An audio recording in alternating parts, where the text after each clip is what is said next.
이 역동성들을 드러내기 위해서는 명사가 아니라 동사로 표현해야 된다는 것입니다. 그래서 먹다, 듣다, 걷다라고 그렇게 이야기하고 있고, 우리가 정말 먹고 듣고 걸어가면서 주님의 말씀을 우리의 삶으로 나타내길 원합니다. 제가 이 말에 동의하는 이유는 계속해서 여러분에게 제가 전한 말씀의 내용은 말씀을 살아내는 것 아니겠습니까? 말씀을 실천하고 말씀대로 나타내는 것 아닙니까? 우리가 아무리 지식적으로 알고 있다 할지라도 그 삶의 모습이, 그것이 이제 우리의 삶의 모습으로 실체화되지 않는다면 아무런 소용이 없는 거예요. 여러분이 가지고 있는 지식, 복음에 대한 내용, 성경적인 지식, 그것을 아는 것으로 그치고 있다면 아무 소용이 없지 않습니까? 실체가 될 수 없습니다. 그래서 우리가 더 적극적으로 그렇게 실천하며 나아가기를 원합니다. 그래서 이 동사로 표현했다는 것 자체가 저에겐 참 마음에 와닿았습니다. 그래서 3주간 이 주제를 가지고 우리가 함께 설교를 나누기 원합니다. 지난 수요일에 국민일보에 이런 기사가 하나 올라왔습니다. 교회를 얼마나 신뢰하느냐, 그 신뢰대로 조사했다는 것입니다. 2020년도에는 32%였던 것이 2022년도 조사에는 18%로 2년 동안 14%나 하락했다는 것입니다. 가뜩이나 신뢰도가 낮은데 더 낮아졌다는 것입니다. 심각한 건 뭐냐면 19세부터 29세의 젊은 층들이 이 교회에 대한 신뢰도가 가장 낮았다는 것입니다. 여러분 잘 아시겠지만 교회의 신뢰도가 하락하게 된 가장 근본적인 이유를 이 시기에 코로나19와 대선이라고 얘기합니다. 사실 코로나19 때 많은 교회들이 적극적으로, 우리 교회도 마찬가지고 정부 지침에 따라 안전수칙을 잘 지켰습니다. 그런데 몇몇 교회들이 대면 예배를 고수하면서 우리 시민들에게 불안감을 조성했고, 또 그로 말미암아 어떤 인식들을 갖게 됐냐면 자신들의 종교 활동에만 관심 있는 이기적인 집단이라는 생각들이 강해졌다는 것입니다. 그리고 이 생각과 더불어서 우리 20대 대선을 통해서 기독교가 정치권과 굉장히 밀접해 있는 것 같은 인식을 계속해서 줬다는 거예요. 그래서 그런 모습들을 보면서 이 교회에 대한 신뢰도가 떨어졌다는 것입니다. 그리고 이 부분을 아주 극명하게 드러내는 이 종교별 그 이미지 지도가 있는데 한번 보세요. 불교와 천주교와 기독교를 비교한 것입니다. 그런데 이 기독교 내용을 보면 그 내용 자체가 굉장히 부정적입니다.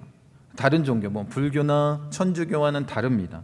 그리고 특히 가운데 이 하얀 부분에 있는 것이 핵심 그런 이미지인데, 불교와 천주교는 이런 얘기가 담겨 있습니다. 포용적인, 상생하는, 도덕적인, 헌신적인, 진정성 있는, 희생적인, 이런 이미지가 핵심 단어인데 기독교는 단 하나입니다. 그게 뭐냐면 배타적. 이게 핵심 단어라는 거예요. 정말 안타깝지 않습니까? 그리고 이 이미지를 보면서 굉장히 놀랐던 게 이것입니다.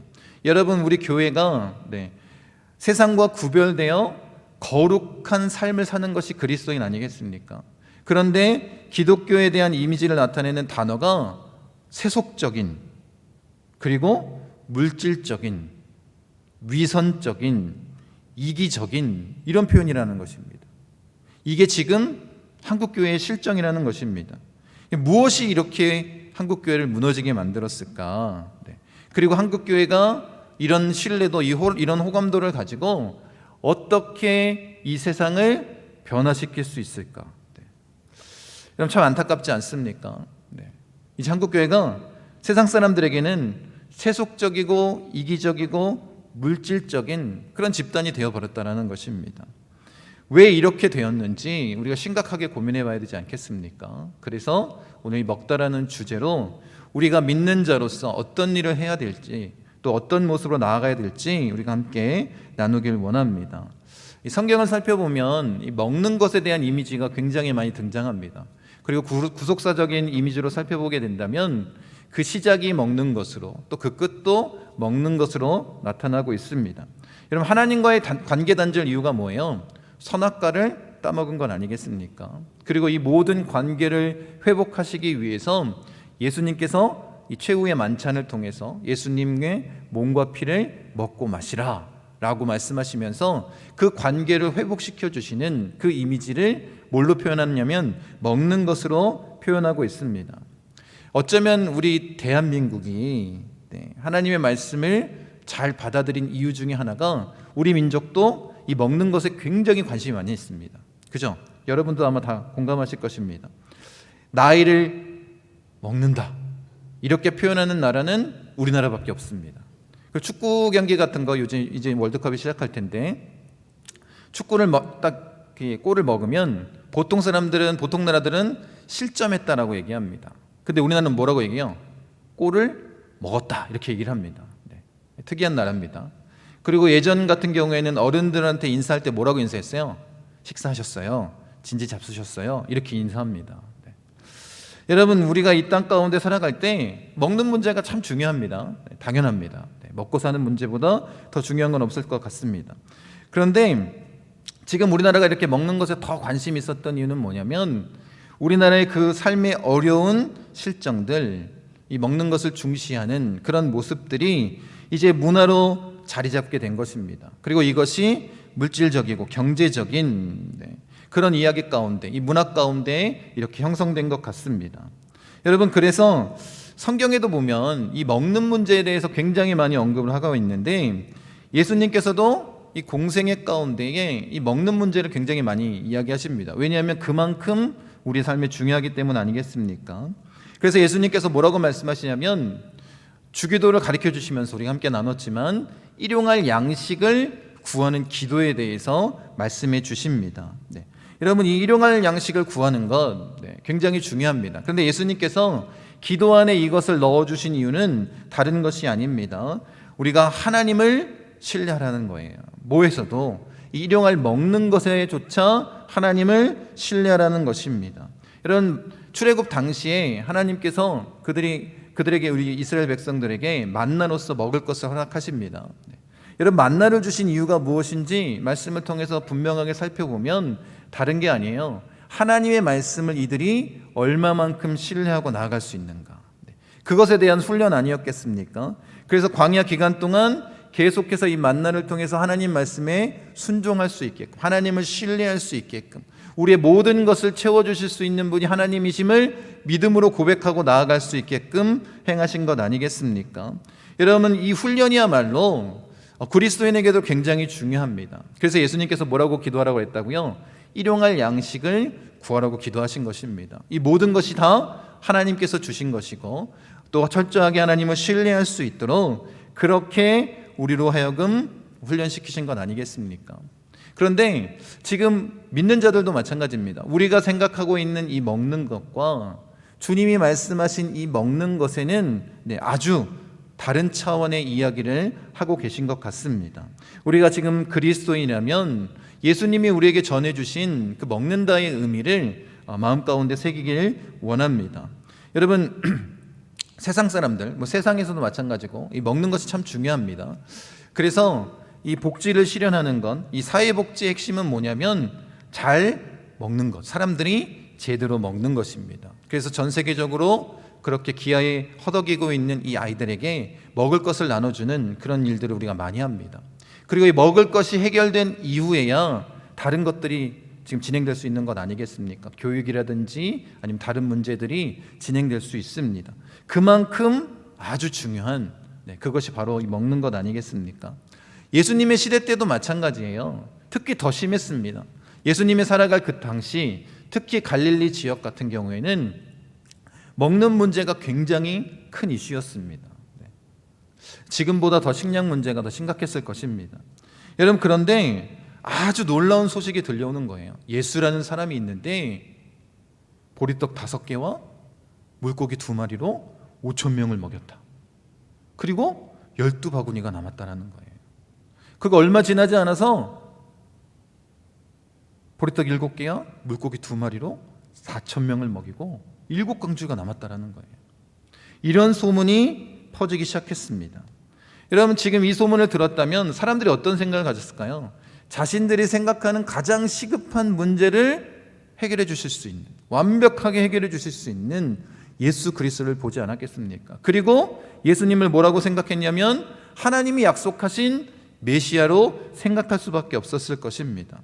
여러분, 그래서 어떤 일이 벌어지냐면 이 오병이어 사건 이후에 요한복음에 보니까 사람들이 억지로 예수님을 왕으로 삼으려고 합니다. 말씀 보세요. 그러므로 예수께서 저희가 와서 자기를 억지로 잡아 임금 삼으려는 줄을 아시고 다시 혼자 산으로 떠나 가시니라, 이렇게 말씀하십니다. 여러분, 이 갈릴리 사람들이 얼마나 예수님을 적극적으로 따르는지 볼 수 있지 않습니까? 자신들의 문제를 단번에 해결해 줄 수 있는 예수 그리스도가 왕이 된다면 어떤 일이 벌어지는 거예요? 자신들이 가지고 있는 이 먹는 문제가 해결되는 거예요. 더 이상 가난한 사람, 굶주린 사람들이 없어지는 것 아니겠습니까? 여러분, 그런 마음으로 예수님을 억지로 왕으로 세우려고 했다라는 것입니다. 여러분, 이 이야기만 들어보면 지금 이 갈릴리 지역의 이 먹는 문제가 얼마나 심각했는지를 알 수 있습니다. 여러분, 오늘 이 말씀을 통해서 우리가 온전히 깨닫길 원하는 건데, 이 갈릴리 사람들과 동일한 마음을 가지고 우리가 지금 살아가고 있다라는 것입니다. 그런데 예수님은 이 무리의 반응들을 예상하지 못하시진 않았을 것입니다. 분명히 알고 계셨습니다. 여러분, 사실 이 기적은 예수님이 어떤 분이신지를 나타내주기 위한 기적입니다. 하나님의 아들로 오신 것 아니겠습니까? 그것을 이 모든 사람들이, 이 많은 사람들이 믿게 하기 위해서 이 표적을 행하신 것입니다. 물론 이 표적을 행하신 이후에 예수님께서 영적인 의미로 말씀해 주십니다. 그건 우리가 이따가 한번 살펴보도록 하겠습니다. 여러분, 우리의 심각한 문제는 뭐냐면 우리도 예수를 믿는다라고 얘기하면서 이 갈릴리 사람들과 동일한 문제를 가지고 나아갈 수 있다는 것입니다. 교회 나간다고 하고 내 신앙의 연수가 이렇고 내가 이런 직분을 가지고 있고 내가 얼마나 많은 봉사를 했는지 그렇게 이야기하는 사람들이 있습니다. 그런데 진정으로 마음 가운데는 뭐가 담겨져 있냐면 하나님 나라의 복음을 위해서 사는 것이 아니라 자신의 배를 부르고자 하는 그런 마음으로 살아간다라는 것입니다. 그렇게 어떻게 한다는 거예요? 예수님을 임금 삼아서 내가 필요한 것을 갖고 싶다라는 거예요. 예수님을 억지로 임금을 삼아서 내 배를 채우고 싶다라는 것입니다. 이 갈릴리 사람들의 마음이 지금 한국교회 그리스도인들의 마음 아니겠습니까? 그러니까 아까 전에 살펴봤던 그런 문제들이 나타난 거예요. 여러분, 출애굽 당시에도 마찬가지입니다. 모세가 하나님의 율법을 받으러 시내산에 올라갔는데 40일이 지나도 내려오지 않습니다. 그래서 그들이 한 게 뭐예요? 금송아지 신상을 만듭니다. 근데 충격적인 건 뭐냐면 그들이 뭐라고 얘기한다고요?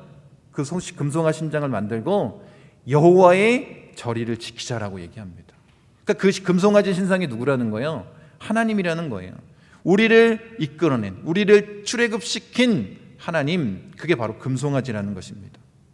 자신의 눈에 보여야 어떻게 할 수 있는 거예요?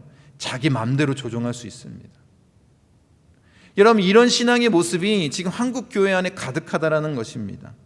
여러분, 이것을 잘 아시는 예수님께서 그 자리를 피하실 수밖에 없는 것 아니겠습니까? 홀로 산으로 올라가셔서 기도하신 것입니다. 그 자리를 피하신 것입니다. 우상을 섬기듯이 억지로 임금을 삼아 자신들의 배를 불리려고 하는 그런 모습들을 참으실 수 없는 것 아니겠습니까? 여러분, 주님께 순종하고 그 말씀에 순종하고 하나님의 뜻대로 살려고 나아가는 신앙의 모습이 아니라 자기의 배를 불리려고 하는 그 신앙의 모습을 갖고 있으니 주님이 그 자리를 떠나실 수밖에 없는 것 아니겠습니까? 만약 예수님께서 그 자리에 머물러서 왕이 됐다고 한번 생각해 보십시오. 로마의 포갑과 종교 지도자의 압제에서 해방시킬 수 있었을 것입니다. 그런데 문제는 뭐예요? 죄인들의 영원한 사탄의 속박에서는, 그 영원한 생명을 얻는 것에서는 주님이 이 땅 가운데 오신 목적을 행할 수 없었다라는 것입니다. 잠시 영화가 아니라 영원한 생명이 중요한 것 아니겠습니까? 그래서 어떻게 하셨다고요? 홀로 산으로 올라가셨습니다. 그리고 그곳에서 하나님과 대면하기 위해서 오르신 것 아닙니까? 하나님과 만나기 위해서 나아가셨습니다. 여러분, 우리가 하나님과 온전히 집중하고 하나님의 임재를 경험하면, 그 하나님의 놀라운 사랑과 은혜가 넘쳐나면 이 세상의 유혹을 이길 수 있습니다. 예수님도 그렇게 이기신 것 아닙니까? 여러분, 이렇게 사탄이 계속해서 예수님을 넘어뜨리려고 한다는 것 너무나도 잘 알고 있었고, 또 누가복음에 보면 예수님께서 광야에서 시험을 받으셨지만 그 이후에도 사탄이 계속해서 기회를 노리고 있음을 기록하고 있습니다. 아마 이 오병이어의 사건도 마찬가지였습니다. 그렇게 예수님을 공격한 것 아니겠습니까? 여러분, 만약에 예수님께서 그 광야 시험 가운데에 40일 동안 금식했으니 얼마나 배고프셨겠습니까? 뭐라고 말씀하세요? 뭐라고 체험하고 있습니까? 돌을 떡으로 만들라는 거예요. 그래서 먹으라는 거예요. 이게 시험이 되는 이유는 다른 게 아니라 예수님께서 그런 능력을 갖고 계셨다는 것입니다. 그런데 그렇게 예수님께서 돌을 떡으로 만들어 드시고 오병이어의 그것 기적을 경험한 사람들의 왕이 되었다라고 한번 생각해 보십시오. 그럼 어떤 일이 벌어졌겠습니까? 여러분, 예수님께서 분명하게 이 먹는 것이 중요하다고 알고 계셨기에 우리에게 일용할 양식에 대해서도 말씀하시고 계속해서 먹는 것, 이 먹을 것에 대한 이미지를 가지고 우리에게 하나님의 말씀을 나눠주십니다. 여러분, 그래서 사람들이 예수님을 뭐라고 평가를 하고 있냐면 마태복음에 보니까 먹기를 탐하고 포도주를 즐기는 자라고 얘기합니다. 예수님에 대한 이미지가 그거예요. 뭐라고요? 먹기를 탐하고 포도주를 즐기는 자. 얼마나 이 먹는 것에 대해서 말씀을 많이 하셨는지 그렇게 사람들이 바라보고 있다는 것입니다. 여러분, 주님께서 일용할 양식을 주신다고 그렇게 기도하라고 말씀하셨으니까 돌을 떡으로 만들어 주신다면 얼마나 좋습니까? 그럼 어떤 일이 벌어질까요? 더 이상 가난한 사람들이 사라지지 않습니까? 여러분, 이 먹는 것 때문에, 이 물질 때문에 싸우는 일들이 사라질 것입니다. 그리고 전 세계적으로 배를 골라 죽어가고 있는 그 아이들이 사라질 것 아니겠습니까? 여러분, 겉으로 놓고 본다면 이것이 얼마나 큰 축복이고 얼마나 큰 은혜입니까? 여러분, 그런데 예수님은 그렇게 하시지 않았습니다. 뭐가 더 중요한지 알고 계셨기 때문에 그런 거예요. 여러분, 만나도 하나님께서 주신 양식인데 여러분 한번 잘 생각해 보십시오. 우리가 만나를 먹었다고 생각해 보십시오. 그 만나를 매일 먹습니다. 매 순간 먹습니다. 그런데 결국 어떻게 될까요? 하나님께서 주신 양식이라 할지라도 우리의 배를 부르질 수 있을지 모르겠지만 결국엔 어떻게 돼요? 그걸 먹고 죽을 수밖에 없는 거예요. 돌을 떡으로 만드는 것도 같은 이야기 아니겠습니까? 여러분, 아무리 돌을 떡으로 만들어 주신다 할지라도 결국에는 그 사람들이 그것을 먹고 죽을 수밖에 없는 것 아니겠습니까? 여러분, 돌을 떡으로 만들어서 빈부격차가 사라지고 정말로 살기 좋은 세상이 됐다 할지라도 결국엔 어떻게 해요? 석유와 같은 그런 자원처럼 돌멩이가 한정된 것 아니겠습니까? 결국엔 어떻게 되는 거예요? 다 고갈되고 다 없어지고 결국에는 멸망하는 것 아니겠습니까? 여러분, 그렇게 유한한 없어질 것에 대한 그 물질적인 것을 우리가 구하고 나아갔다는 것입니다. 여러분, 돌을 빵으로 만들어 먹고 또 땀을 흘리지 않고 그 양식을 우리가 얻는다면 결국엔 어떻게 되냐는 것입니다. 결국에는 아무것도 우리에게 남겨져 있는 것이 없는 것 아니겠습니까? 우리에게 주어진 것은 멸망, 사망뿐입니다. 여러분, 그것을 주님께서 너무나도 잘 알고 계셨습니다. 그래서 어떻게 하시냐면 예수님이 이 먹고 죽을 수밖에 없는 양식 때문에 오신 것이 아니라 영원한 생명 양식 때문에 오신 것 아니겠습니까? 여러분, 그런데 지금도 우리 한국교회 많은 그리스도인, 어쩌면 여기 앉아 계실 수도 있습니다. 저를 포함해서 아직도 뭐에 관심 있는 거예요? 돌을 떡으로 만드는 것에 관심이 있고 오병이어의 기적에 관심이 있는 거예요. 그저 내 배만 부르면 아무 문제가 없다라는 것입니다. 여러분, 예수님께서 먹는 것을 부정하신 것 아닙니다. 그렇게 말씀하신 것 아닙니다. 매우 중요하게 생각했습니다. 그런데 육신에 먹을 것뿐만 아니라 사람이 뭐예요? 떡으로만 사는 건 아니지 않습니까? 뭘로 사는 거예요? 하나님의 입에서 나오는 그 말씀으로 사는 것 아니겠습니까? 이것이 훨씬 더 중요한 것을 아셨습니다. 그러니까 돌을 떡으로 만들어 주신 것이 아닙니다. 우리가 이것을 마음 가운데 새기기를 원합니다. 하나님의 뜻이 무엇인지 영원한 생명을 위해서 오신 것 아니겠습니까? 잠시 있다 사라질 것이 아니라 영원한 것을 구하는 자가 되기를 원합니다. 여러분, 그래서 예수님께서 오병이어의 기적을 일으키신 이후에 이렇게 말씀하시는 거예요. 말씀 보세요. 예수님께서 대답하여 이르시되 내가 진실로 진실로 너희에게 이르노니 너희가 나를 찾는 것은 표적을 본 까닭이 아니요 떡을 먹고 배부른 까닭이로다. 썩을 양식을 위하여 일하지 말고 영생하도록 있는 양식을 위하여 하라. 이 양식은 인자가 너희에게 주리니 인자는 아버지 하나님께서 인치신 자니라. 분명하게 예수님께서 그 의미를 말씀해 주신 것 아니겠습니까? 여러분, 그런데도 불구하고 사람들이 못 깨닫는 거예요. 주님의 이 말씀이 무슨 의미인지 모릅니다. 뭐에 현혹됐기 때문에. 눈에 보이는 그 물질에, 그 떡에, 먹을 것에 현혹되었기 때문입니다. 그래서 더 분명하게 말씀하십니다. 보세요. 같이 한번 읽겠습니다. 진실로 진실로 너희에게 이르노니 믿는 자는 영생을 가졌나니 내가 곧 생명의 떡이니라. 너희 조상들은 광야에서 만나를 먹었어도 죽었거니와 이는 하늘에서 내려오는 떡이니 사람으로 하여금 먹고 죽지 아니하게 하는 것이니라. 생명의 떡을 주시겠다고 말씀하신 거예요. 아무리 말씀해도 깨닫지 못하니까 영생하는 떡, 내가 바로 생명의 떡이다 라고 예수님이 말씀하십니다. 그런데 이 말씀을 듣고 사람들이 도무지 이해하지 못하니까 이 말씀을 누가 받겠느냐 하고 사람들이 다 떠나갑니다. 예수님 제자들마저도 떠나가려고 하는 그 모습이 보이지 않았습니까? 여러분, 사람들이 원하는 것이 너무 분명하다라는 거예요. 물질적인 것, 눈에 보이는 것, 내 배를 불리는 것. 여러분, 그런데 정말 안타깝지 않습니까? 우리 역시 그렇게 지금까지 신앙생활을 해왔다라는 거예요. 영원한 생명에는 별로 관심이 없습니다. 그냥 지금 내가 배부르고 내가 지금 등 따시게 좋은 집에서 살고 내 자녀들이 잘 되고 이런 것에만 관심을 갖고 있다는 것입니다. 여러분, 그러니까 지금까지 교회에서 뭘 찾았냐면 돌멩이를 떡으로 만드시는 주님을 찾은 거예요. 그러니까 어떻게 해요?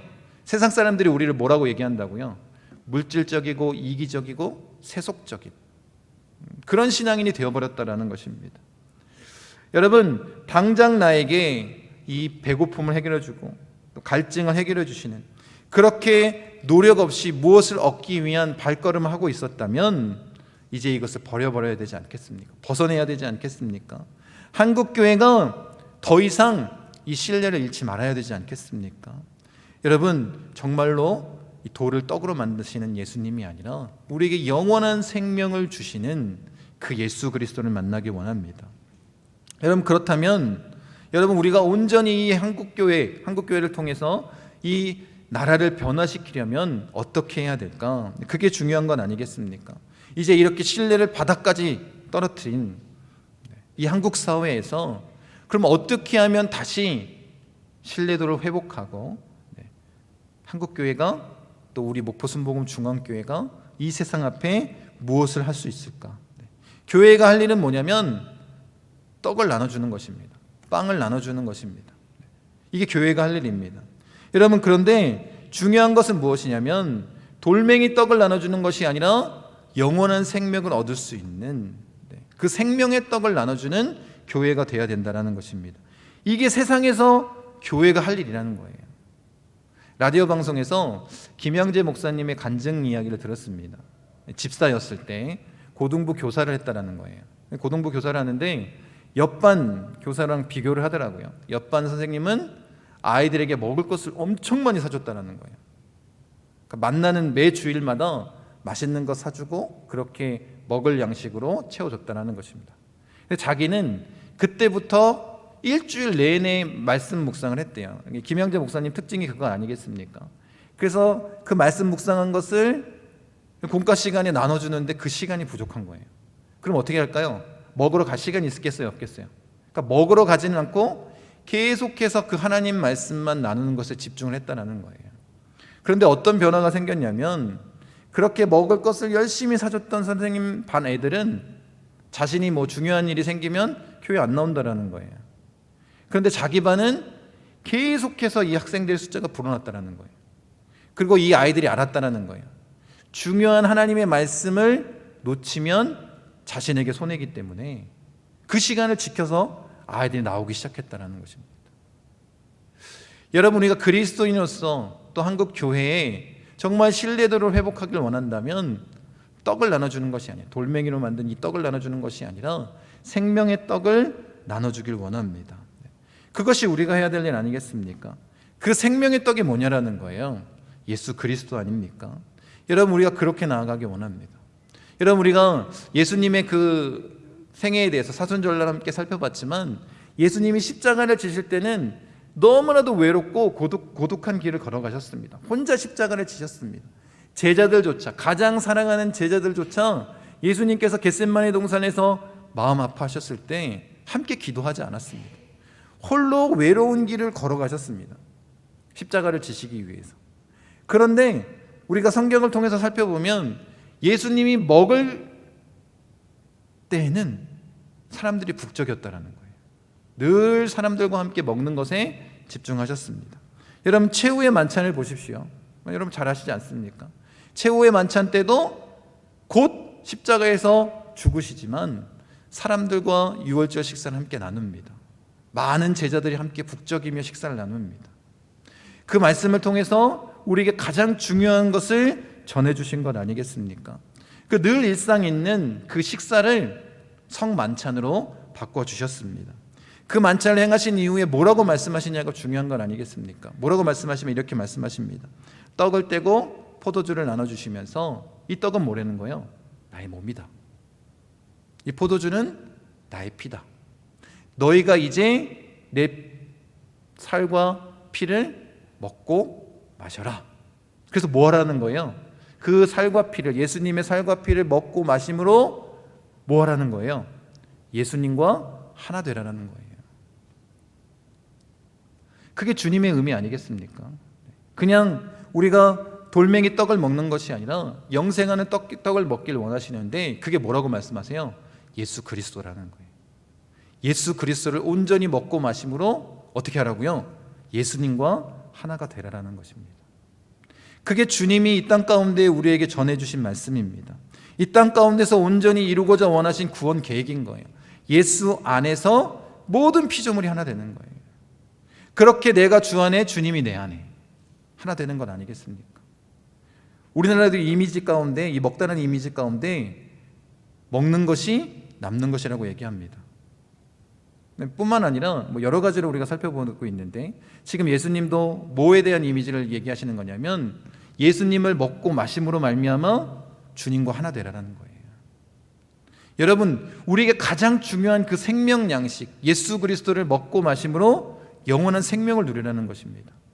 여러분, 이 주님의 말씀을 우리가 잊고 지금까지 살아왔습니다. 그냥 눈에 보이는 것, 내 배를 불리는 것, 이것을 위해서 나아간 것 아니겠습니까? 여러분, 우리가 온전히 예수 그리스도를 먹고 마시는 자 되기 원합니다. 그렇게 주님과 하나 되기를 원합니다. 예수님은 돌을 떡으로 만들어 주시기 위해서 이 땅 가운데 오신 건 아닙니다. 잠시 있다가 사라질 영광을 위한 것이 아니라 영원한 생명을 위해서 오셨습니다. 그러면 우리가 무엇을 구해야겠습니까? 여러분, 우리가 변화된 삶으로 나아가길 원합니다. 여러분, 교회의 역할은 뭐냐면 진정으로 이 땅 가운데 해야 될 일은 뭐냐면 물론 떡을 나눠주는 거 굉장히 중요합니다. 우리가 그렇게 구제하며 나아갑니다. 그런데 그것보다 더 중요한 것, 육신의 허기를 채우는 것이 아니라 영혼의 허기를 채워주는 것, 이게 우리가 할 일이라는 거예요. 근데 지금까지 우리가 이 영적인 공동체인 교회 안에서 가장 중요한 것을 잊고 돌멩이 떡을 나눠주는 일만 했다라는 것입니다. 그러니 결국 한국교회가 이렇게 된 것 아니겠습니까? 여러분, 우리가 궁극적으로 할 일은 뭐냐면 생명의 빵이신, 생명의 떡이신 예수 그리스도를 전하는 거예요. 여러분, 우리가 먹어야 할 것은 하나님의 말씀, 하나님의 입에서 나오는 말씀입니다. 그걸 통해서 우리가 영원한 생명을 누려야 되지 않겠습니까? 여러분, 우리가 이 시대에 지금까지 한국교회가 세상에 먹을 잔치를 했다면 여러분, 이 신뢰도를 회복할 수 있는 유일한 길, 신뢰도가 바닥에 떨어졌는데 이제 교회가 해야 될 일은 다른 것이 아니다라는 것입니다. 영원한 생명을 나눠주는 것 아니겠습니까? 여러분, 이것이 우리의 사명입니다. 여러분, 우리가 세상 사람들에게 전해줄 것은 길과 진리와 생명이신 예수 그리스도밖에 없다라는 거예요. 이것 외에는 없습니다. 제가 사실 그 이령 교수가 쓴 책을 읽으면서 무슨 생각을 했냐면 이런 마음으로 책을 처음에 읽었습니다. 다른 게 아니라 그 이혜령 교수가 그래도 석학이잖아요. 예전부터 아주 그런 많은 영향력을 나타냈는데, 그런데 그 이혜령 교수가 예수님을 믿었습니다. 딸 때문에 예수님을 온전히 만나고 또 마지막 이제 소천하셨는데, 마지막에 정말 한국 교회가 할 수 있는 일이 무엇인가라는 주제를 가지고 먹다 듣다 걷다라는 이 동사를 통해서 이야기를 하고 있기 때문에, 이 먹는다라는 이 이미지를 통해서 정말 이 한국 교회가 다시 살아날 수 있는 석학이기 때문에, 뭔가 특별한 것을 저에게 이야기해주고 알려줄 것 같은 기대감 때문에 책을 읽어 나간 것입니다. 그런데 이혜령 교수가 내린 결론이 뭔지 아세요? 네, 똑같습니다. 교회가 할 일은 생명의 떡을 나눠주는 것, 영생을 위해 떡을 나눠주는 것, 이게 교회가 할 일이다. 교회가 할 수 있는 가장 중요한 복지다. 이렇게 얘기를 한다는 거예요. 여러분, 이거 우리가 모르나요? 다 알고 있지 않습니까? 문제가 뭐라는 거예요? 안 하니까 문제라는 거예요. 말로는 우리가 영적인 생명을 살아야 되겠다. 근데 현실의 삶은 어떻습니까? 내 배를 채우는데 정신이 없습니다. 그렇게 살아가니 예수 믿는다라고 해도 사람들이 세상 사람들과 똑같이 생각합니다. 아니, 세상 사람들보다 더 못한 사람들로 취급합니다. 그게 지금 실정 아닙니까? 여러분, 아는 것으로는 그 어떤 변화도 일으킬 수 없습니다. 우리의 삶으로 변화를 나타내기 원합니다. 초대교회 성령을 받고 부활의 복음을 전한 이 베드로, 그래서 교회가 어떻게 비춰졌는지 말씀 보세요. 하나님을 찬미하며 또 온 백성에게 칭송을 받으니 주께서 구원받는 사람을 날마다 더하게 하시니라. 근데 어떻게 했다라는 거예요? 부활의 복음을 전하고 그들이 생명의 떡을 나누니까 온 백성이 칭송했다라는 거예요. 지금도 마찬가지입니다. 우리 교회가 할 일, 믿는 자가 할 일, 그것은 생명의 떡을 나누는 것입니다. 돌멩이 떡이 아니라 생명의 떡, 예수 그리스도, 이것을 전하는 자가 되길 원합니다. 그걸 우리에게 말씀하시는 거 아닙니까? 여러분, 우리가 변화되길 원합니다. 그런 모습으로 주님 앞에 서길 원합니다. 여러분, 우리가 가장 중요한 일에 앞장서기 원합니다. 예수님이 이 땅 가운데 오셔서 전해주고자 했던 그 말씀, 그것은 생명의 떡을 전하는 거 아닙니까? 우리가 그렇게 나아가는 자가 되길 원합니다. 여러분, 교회는 영적인 공동체예요.